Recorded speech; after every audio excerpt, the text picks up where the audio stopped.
Welcome, dear listeners. This season, 23-24 season, Achtung Millwall is teamed up with punditgames.co.uk to bring you a question ahead of each of our featured editions all season.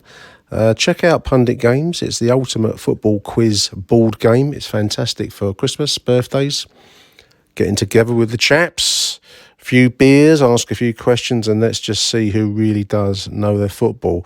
So just as a bit of fun, ahead of each edition, I'm asking a selected question from the Pundit Games packs of questions. They're different genres, different themes, different eras. Today's question comes to you from the 1970s and 1980s, my era of football. Is it your era, dear listener? The subject being the English national team of that era, 1974 to 1980, late 80s, 1990. So the question is, beginning his career with Brian Clough's all-conquering Nottingham Forest side, this curly-haired hitman bagged an impressive 16 goals in 42 games for the English national team, including the winner in a 2-1 win over Spain at the 1980 Euros. His club career took in clubs including Nottingham Forest, 129 appearances and 36 goals. A couple of loans, then he went off to Cologne in Germany, 81 appearances for Köln, 1979 to 1982, 28 goals out there. Came back to Arsenal, 131 games, 56 goals. And then back to Fortuna Köln in West Germany, then Germany itself. So we're looking for an English striker, 42 games, 16 goals for England, 1978 to 1986. His career took in clubs including Forest, Cologne and Arsenal. The answer will come at the end of today's show, dear listeners.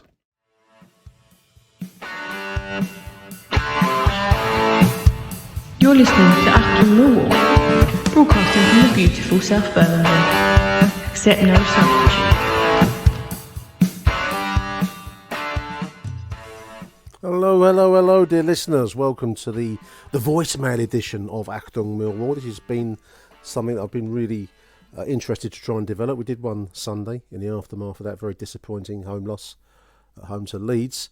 And we're going to do another one now after last night's more uplifting 3-0 win over Rotherham. I was there. I must admit, I questioned my sanity leaving the house.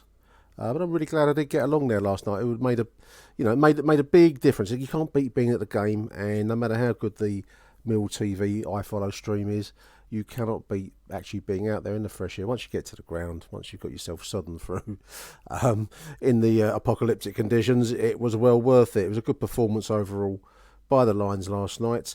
But we're going to hear now from, we've got about, 2, 4, 6, 7 voice notes. Big thank you to everyone for contributing. First up, we're going to be listening to Graham Payne with his thoughts on last night's, in the end, routine win for the Lions. Let's have a listen to Graham. Hello Nick, Graham Payne here. As the saying goes, you can only beat what's in front of you. And yes, Rotherham are a very poor team. It was still good to see us score 3 goals last night. The team obviously, he dropped Billy Mitchell to the bench, which I think was a fair call, and brought back Zion Fleming. And it also, this allowed Campbell to go back into his natural position, and I thought him and Denor, especially in the first half, linked up well, tackles and good passing movements. Longman on the left, I thought he impressed again, and he took his goal really well, cutting in and smashed it into the top corner. I think we had another couple of half chances, a Nesbitt header I think he could have done better with. But going in at half time, I was quite confident that we'd get 1 or 2 more goals in the second half.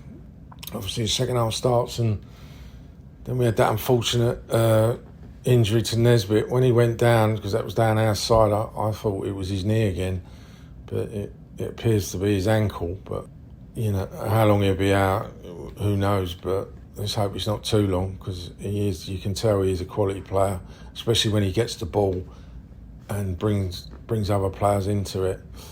Watmore obviously came on, had the run down the line and set up Zion for his goal, which he took well. It was good to see him score. And then it was good to see Bradshaw get on the score sheet, I know, right at the end, because he deserved the goal for all the effort he puts in. Man of the match, I was impressed with Denor. I think he looks a good player, but again, I've got to give it to Ryan Leonard. I mean, the man just seems to be getting better and better, and he must, if he can possibly stay fit. He is so vital to our team now, the way Rowett sets up. So on to Saturday and West Brom. Let's hope we can go there and play positively and maybe get a win. Come on, you Lions. Huge thank you to Graham for that note, which I think probably summarised where I'm at with last night's result, Graham, to be honest with you. It was routine, and you've still got to beat these kind of sides. My heart skipped a beat when Fred scored that momentary equaliser disallowed because he was a step forward. So there wasn't much in that offside call, and I had to look at it again this morning on the replay on the club site. He probably was just a touch offside, but it's a close call, and we've all seen those other teams get away with it against us. So it was a close run thing at that point, but overall I didn't think they showed much, and if we hadn't have beaten them last night, I think that would have been real cause for worry. But nice piece there from Graham. Big thank you. Incidentally, dear listeners, if you want to contribute to these shows, I really do appreciate every voicemail and every voice note that I get. I try and include them on each show. We're doing now as a separate voicemail show, if I've got the time to do it anyway. A little bit of reaction to each. But do get in touch with me via Twitter, or X as it's called now. Stupid name. Sounds like a bad nightclub somewhere, doesn't it? I'm going to go to Club X for the secret room. So yeah, give me a shout. On the direct message on Twitter, you can send a voice note on there, or else if you got my mobile number, you can WhatsApp me. Give us a shout. Get in touch with us if you want to use either method. I don't mind how you get in touch with it, but it's great to receive post-match voice notes. And as I say, we'll try and include every single voice note that I can, unless I get so many that I'm doing like Encyclopedia Britannica volume or a Sonic equivalent of that. Anyway, next up is a couple of messages received by the said Twitter/X method from Craig Jones and David Blake. Hello, I'm full of COVID, but that was the tonic I think a lot of us needed, including the players, including Gary Rowett. We needed that confidence boost, and thank God Rotherham did, because my God, they were shocking. What a shocking little outfit Rotherham are. Oh, really, really bad. But you only beat what's put in front of you. And we got the 3 points. Don't ask me about Longman's goal. I didn't see it. I was busy chatting about kids' shoes with the missus. So I assume it ricocheted off his arse at 70 yards. That's what I think might have happened. But brilliant to see Fleming score with, again, this could be the goal that kickstarts his season like it did last season. A left-footed shot past the keeper against Rotherham. I think this could be what they need. And Bradshaw, again, he looked chuffed to finally get on the score sheet. So, yeah, a lot of positives to take from that. Feel a little bit better after the Leeds game, but like I say, it's early days. We'll see how we do against West Brom, who clearly they're a club who are on their arse financially. So let's go and stick the knife in a little bit, and then hopefully by then COVID clears, and I'll be seeing hopefully lots of you on a Tuesday night in Plymouth. Call your lines. Well, Nick, David Blake here. Glad to see my pre-match premonition was so piss poor. Here we go again. Off to West Brom on Saturday.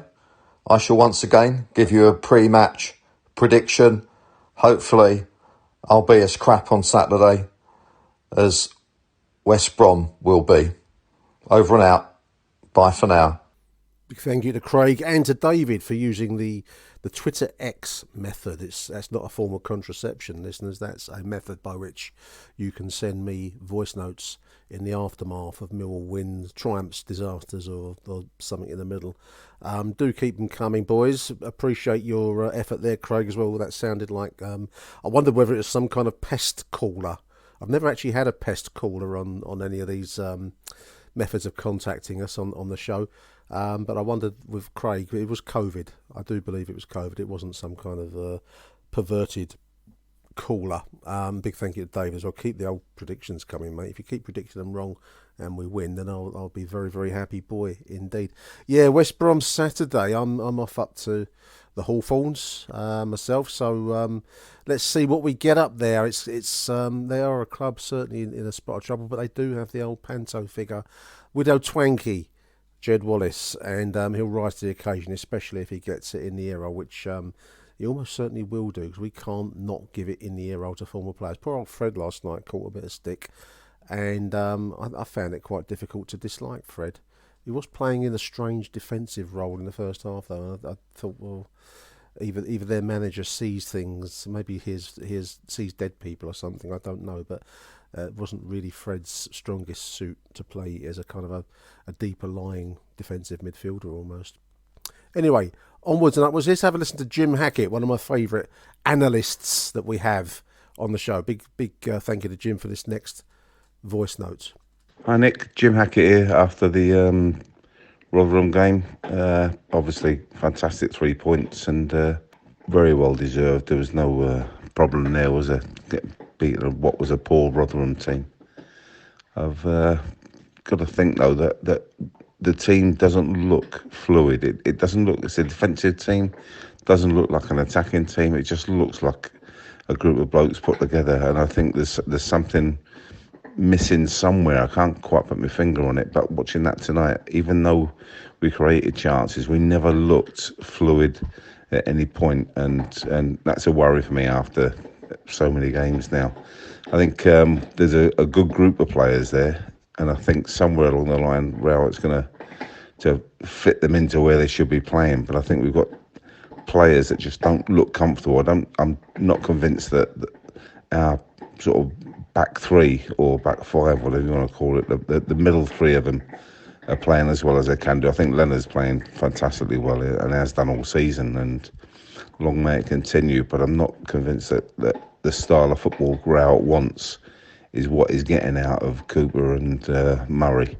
And as much as Murray won lots of the defensive stuff tonight, it's when we've got the ball that I have a biggest worry, because I think between them that they're going to give us a rick where it's going to be costly, and you know they just don't look like they're fitting into the style of football that Real wants, and obviously just keeps playing them. And I think when you've got the likes of Wes Harding in there, Joe Bryan, who can come in, you know, why wouldn't he play the back four tonight against what really was a poor team? And I think if you could play Bryan and Longman on that side, you might find that it actually gives us more of a threat going forward, because then you've got some pace and you've also got the natural balance of a left footer.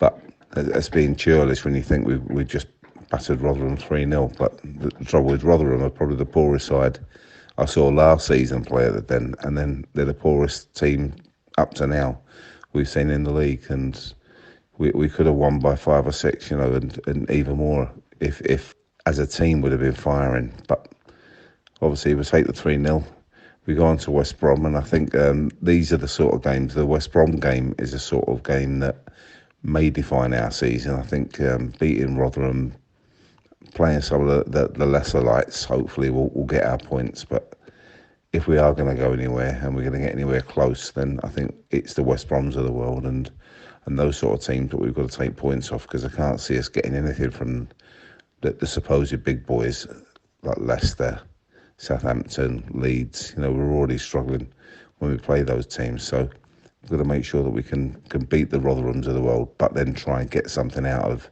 the middle group, of which I consider we're in. So overall, we've won 3-0. I'm probably feeling a little bit negative about it, or I don't know why, but we've got 3 points.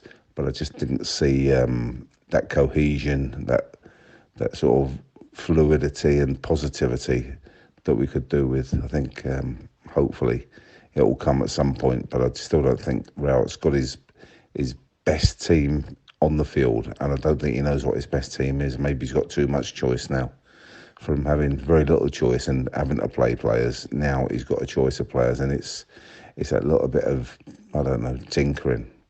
On a positive note, I thought Benoit looked the part tonight, and Campbell alongside him. I thought Campbell looked full of running, which is the first time this season he's, since we've had him, that he's looked like that. But he looked good. Denor looked good.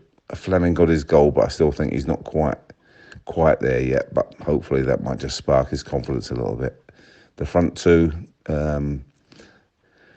I'm not sure if they're working together, but it's we've got a front two. What we've got to try and get out of both of them is a little bit more. I thought when we got the ball into Nisbet's feet, I think it kept the team moving forward. I think when it goes to Bradshaw, he has a tendency now to look for the foul all the time rather than get the ball and move it on like Nisbet does. So maybe between them they'll turn up. But again, we'll look at injuries, and it could be that the injury might force Gary's hand on Saturday, and we'll have a little change up there. But as things stand, we won 3-0. We got 3 points. We're 2 points off the playoffs, so there's not a lot to be negative about. But for some reason, I just can't find myself fired up yet about all this. So come on, you Lions, on Saturday. Huge thank you to Jim Hackett. Always interesting points from Jim.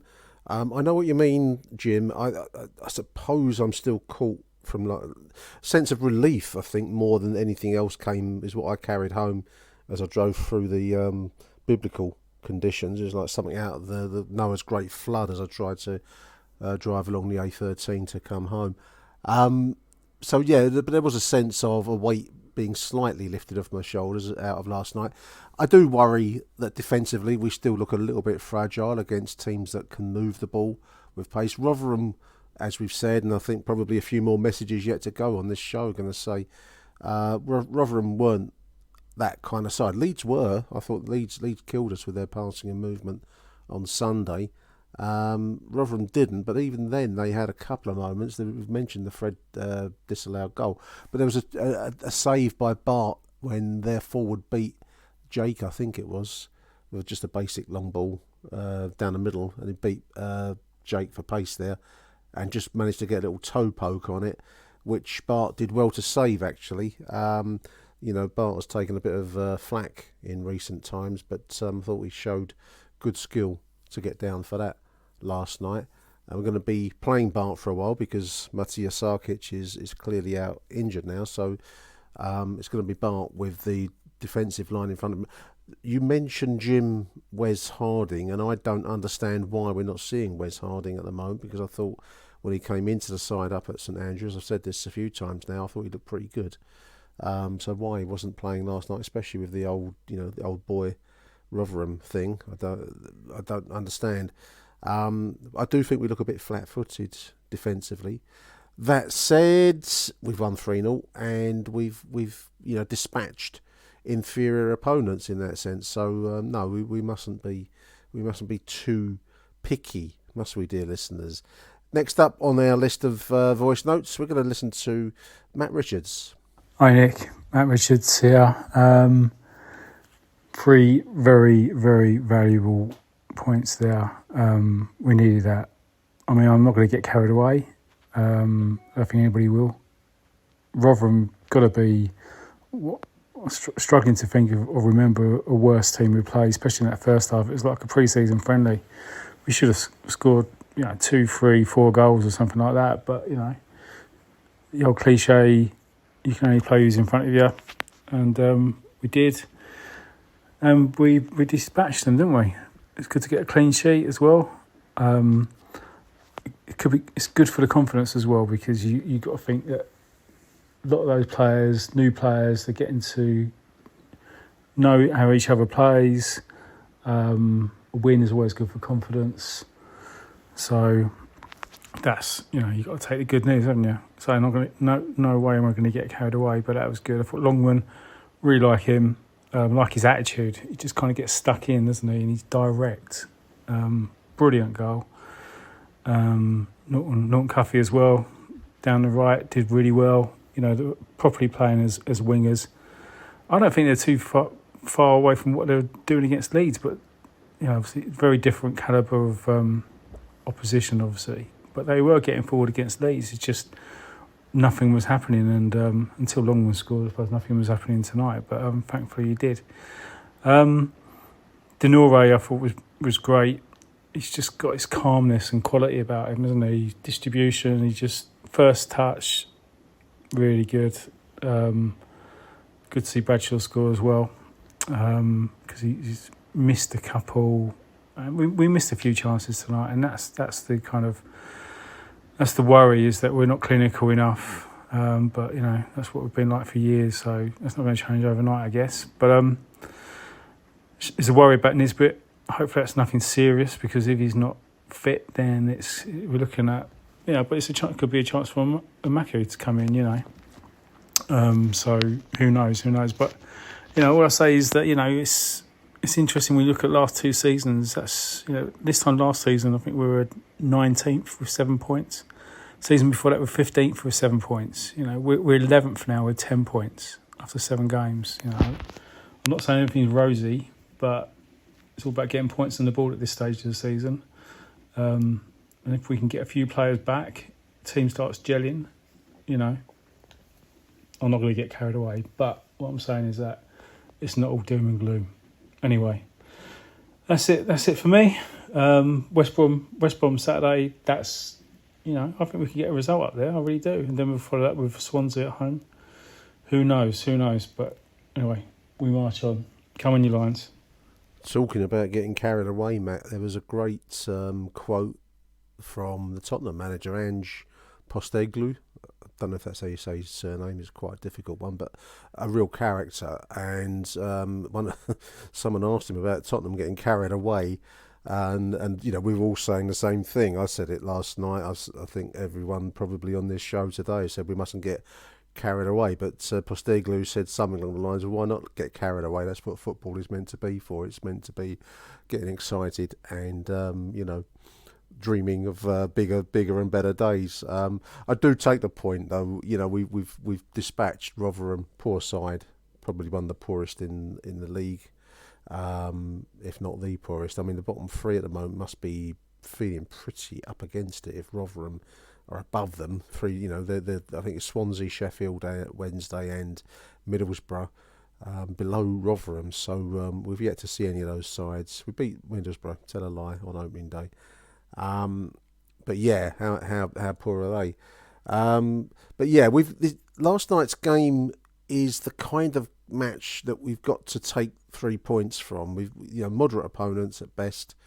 If we are looking to finish in mid-table respectability and above, which is going to be the aim of the season, is to build on that mid-table platform and then look at 6th spot, then these are certainly the kinds of sides that we've got to dispatch, and we did it last night. So, fair play to Millwall. Well done to the side. Let's have a listen now to Angelo Miliotto. Hi, Nick. It's Angelo here, mate. Just a few words on tonight's victory. Obviously, nice to come home with a smile on our face. I think maybe because the crowd was a little bit lower, maybe done the team a favour, a bit less, tiny little bit less pressure. But yeah, listen, let's not get too carried away because Rotherham are not a very good team. But let's look at the positives. Ryan Longman, I've been very impressed with him. It looks like he's getting stronger with his fitness. Superb goal. I was actually saying to my sons, literally 2 minutes before he scored, I said, this Ryan Longman, he's going to get a couple of worldies this season. And literally a few minutes later, he's just curled down to the top corner. It was hilarious. So yeah, brilliant goal. So yeah, I thought he was very good. I thought Leonard was very good. It looks like Fleming's back to his slowly coming back to what we expect from Fleming. He got a lot more involved today, and I was pleased that Billy got dropped today. I just think he needed to come out of the team. I just think he's been lacking this season a little bit. So hopefully that'll give him the kick up the arse that he might need. But the star of the show, in my opinion, was Casper De Norre. I think they're calling him the Deptford De Bruyne. I think they're calling him now. From the first time I saw him, I just thought this guy's got a little bit of class, but he hasn't been fit, and you can tell that game by game he's been getting a little bit stronger, and he's quality, mate. I think we have got a gem there. I really do. There was a couple of people slagging him off last week, which I couldn't understand, on some other social media platforms. But in my eyes, you can just see the class there, mate. Very, very excited about the guy. And he looks like he loves the club as well. But yeah, I think my man of the match by a country mile was Casper Denor. Fantastic. But yeah, listen, good result. Very happy. And let's see, I believe we're 2 points off the playoffs or something. That's a crazy league. But yeah, let's see if we can put a little run together now. And nice for Bradshaw to get off the mark as well, and fingers crossed that Nesbitt's injury is not bad, but I've got a funny feeling it is bad because I could see him holding his head in his hands and what have you. But yeah, great result. Casper Denor, superstar in my eyes. Really looking forward to seeing him play this season. And Alan Campbell as well. I think he's a tiny bit better. I think maybe he was lacking the fitness. I think his fitness is getting a little bit stronger. So yeah, it's a positive night. All right. Cheers, Nick. Come on, you Lions. I like the Deptford De Bruyne, Angelo. I think that's quite that made me laugh when I saw that. I think the club put that out. It's quite a nice choice of words. I haven't seen anyone slagging Casper De Bruyne, Casper De Noor. Personally, I did see some slagging of Ryan Longman after Sunday's game. I don't get what some people see at times. I thought Longman showed what he could do last night, scored a great goal, and was willing to take men on. He was against Leeds, and I thought he was one of our standout players on Sunday. Certainly last night, turned it on, showed some real confidence on the ball. Casper De Noor, yeah, very intelligent midfielder. I think, as others have said, as you've just said there, Angela, I mean, a very, very intelligent boy, and looks to be a great signing for us. So, more power to him. Let's hope that continues. And I've picked out a few quotes from X. I don't know why I say it in that style. X. Just Twitter as it used to be. But I picked out one here from Michael Mason. Well done, Millwall, and the people that were there to see it. That includes me. I'm going to take some of that reflected glory, Michael, because temptation really was very, very strong not to leave the door last night. But I did go. 12,500 was the official crowd. It weren't that many. I think they include... the ghosts of supporters past there. If there were 12,500, they're saying it looked to be about half full to me. So if it made 10,000, I'd be surprised. Wasn't much of a travelling support, but fair play to those Rotherham fans. They're in the lower deck at the away ends, and fair play to them for making that journey, because that was not a night to be going out watching football. Michael continues, lots of positives regardless of the opponent. Leonard, Longman, Casper, Fleming, Bradders, all very good. Tricky Ricky says it was 3 points. Wasn't the greatest watch. He was there as well. Well done, Tricky. Longman will be a player when fitter. Lendog, we've mentioned a few times, solid. Denor, a very good player. He still thinks Rowett out. He's laughing now. On to the next game, says Michael in reply. Rowett out, I think, as I just said to Neil in our other first show of this double header, we're entitled to ask for some entertaining football. Last night was more entertaining. We saw Zian Fleming getting forward, maybe playing with Casper Denor brings out the best in Zian Fleming. I think we are entitled to ask to be entertained, and at times under the Rowett reign generally, it hasn't always been the most interesting of styles of football. But let's just leave it that I'm feeling a lot more relieved now to be away from that bottom zone. Let's have a listen now to Ben Anthony. Next up, Ben. Hello, Nick. Hello, listeners.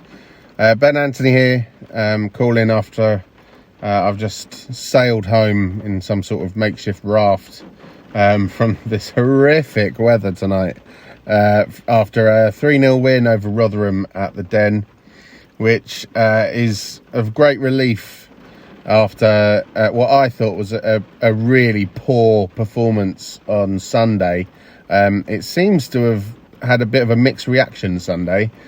Some people saying that we played quite well and were competitive, which I think we started the game quite competitive, but I don't think we sustained it anywhere near long enough for that to be a fair critique. But on to tonight. It's interesting that this was only our third competitive win by more than one goal of this calendar year. The last one was back in April, a 2-0 win over Preston. And interestingly, the one before that was a 3-0 win over Rotherham, which was back in January. So, Millwall and Rotherham, we seem to get a result at the Den. That's what I'm learning there. And you could see why tonight. Rotherham looked really poor. I think for me, from what I've seen so far of the Championship, they look like a team that's probably going to get relegated, or certainly going to be in that battle. And that's kind of something to be a little bit relieved and a little bit more confident in terms of our team. I thought we were by far better compared to Rotherham. You could see we are a step above them, and I think that does tell you. I don't think we're going to be in a relegation battle this season. That's not what I see. But at the same time, we were I was talking the other day about wanting to see more entertainment and wanting to see a better class of attack in football, not just chuck it down the wing and put a hopeful cross in. Actually have a bit of a tactic behind it. Which there were signs of that tonight, I thought. So that's a positive. But I think it wasn't the complete performance. I don't think it was particularly great which feels weird saying that after a 3-0 win. But I don't think it was the best performance in the world. The crowd seemed a little bit flat. And that's another problem. We need to find a way to get the crowd involved in games more, and the players actually start to feed off the crowd. But like we say, there were signs of improvement. I slagged off Longman the other day. I did think he played much better tonight, not just because he scored a goal. He was able to string a pass together, and he was making runs that actually made a bit more sense for me today compared to Sunday. And it was nice to see Zion Fleming finally wake up and turn up. And look like he was vaguely interested in playing for us, which is good. So hopefully that's a little bit of a boost of confidence for him, and he's actually back. That would be good. We played through the middle a little bit more. We controlled the ball a bit better.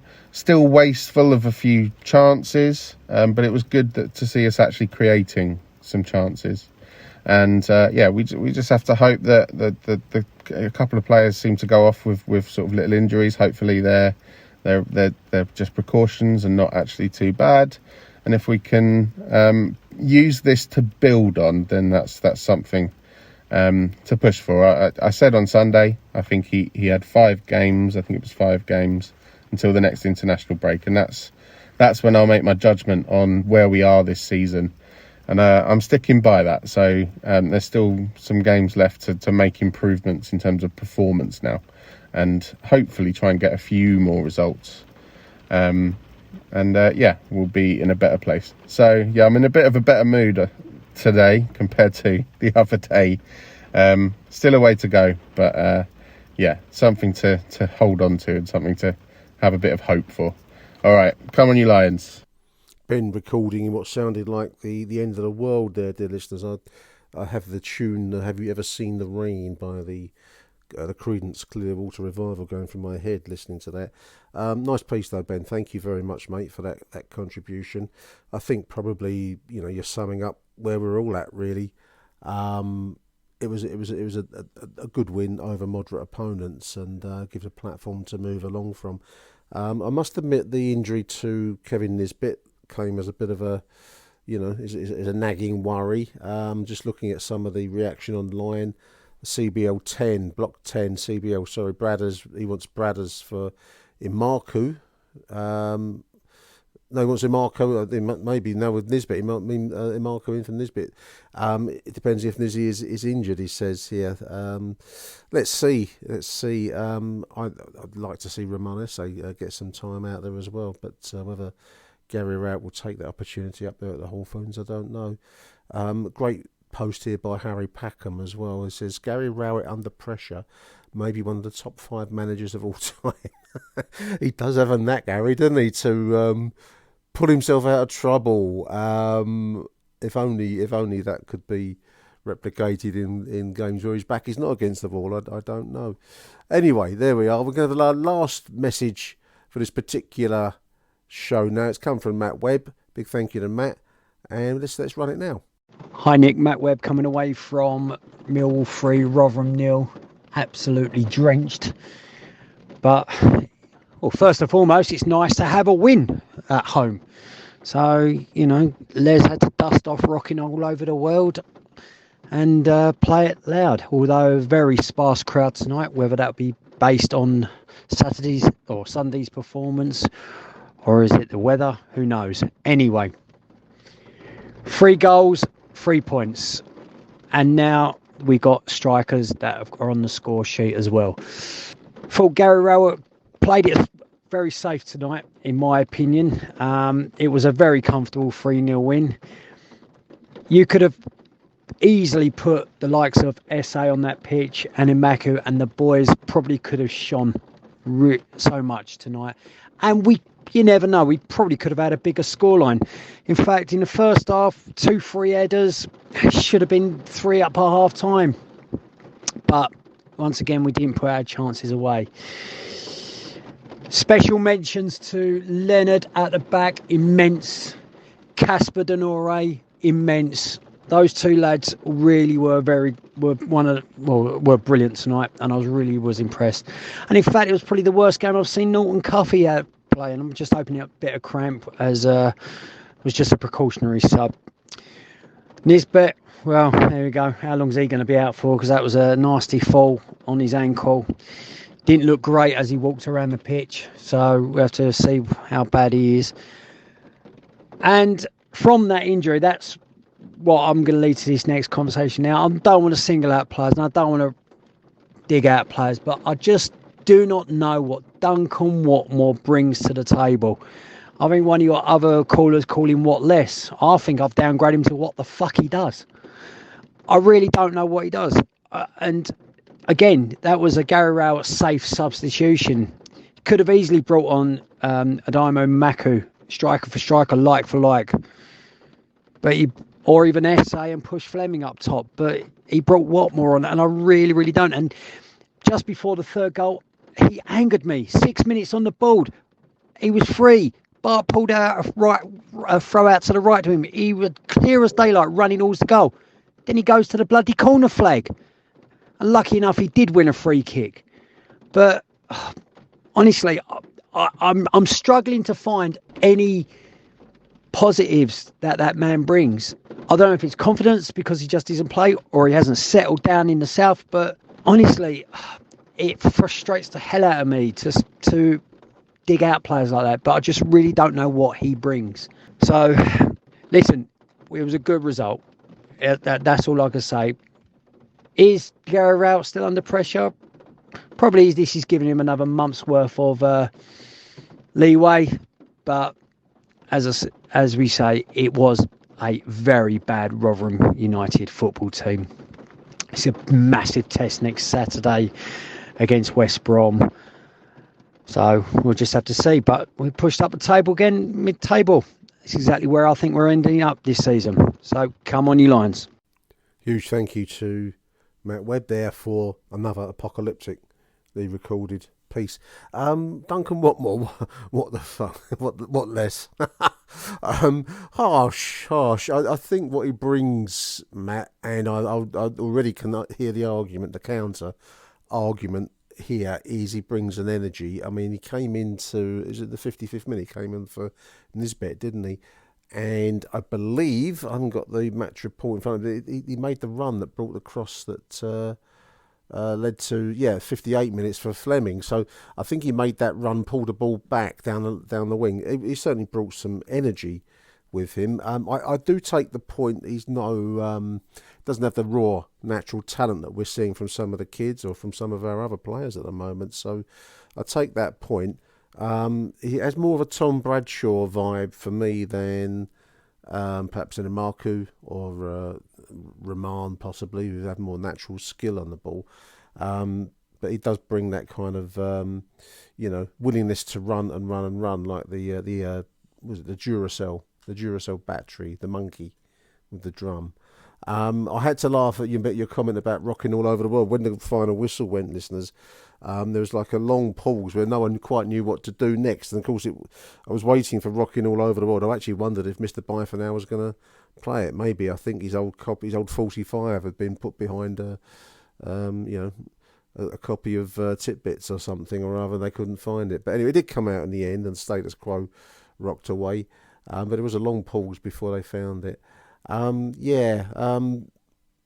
we are. I think we probably explored last night's routine 3-0 win over a mediocre Rotherham side. On to on to West Brom on Saturday. I'm going to go up for this game. I don't know. I'm a glutton for punishment. I questioned myself last night going down the den, as you will have heard in part one of this show. But I'm game for it again. I must have some kind of mental health issue that compels me to keep going back watching the Lions, listeners. But then you've probably got the same condition because you're listening to this show. So it's like an anonymous group, like Alcoholics Anonymous. This is Millwall Anonymous. This is how I think of this show. There we are. Huge thank you to all of our contributors. Hope you enjoy the voicemail shows. Do keep in touch with me. I can't do this unless you send me voice notes, listeners. Send them in, and I'll do my best to include them and do a little bit of reaction to them after each message. So thank you for listening. Until the next edition of Achtung Millwall, it's Arrivederci Millwall. Bye for now. Achtung Millwall. And the answer to today's question is, of course it is. You know it, I know it. It's Tony Woodcock, dear listeners. Played for Forest, he played for Arsenal, he played for Cologne, scored 16 goals in 42 games as a striker for the English national team. Tony Woodcock. Check out this and more questions like it at punditgames.co.uk. It's the ultimate football quiz board game. It's a whole load of fun. Do check it out for Christmas.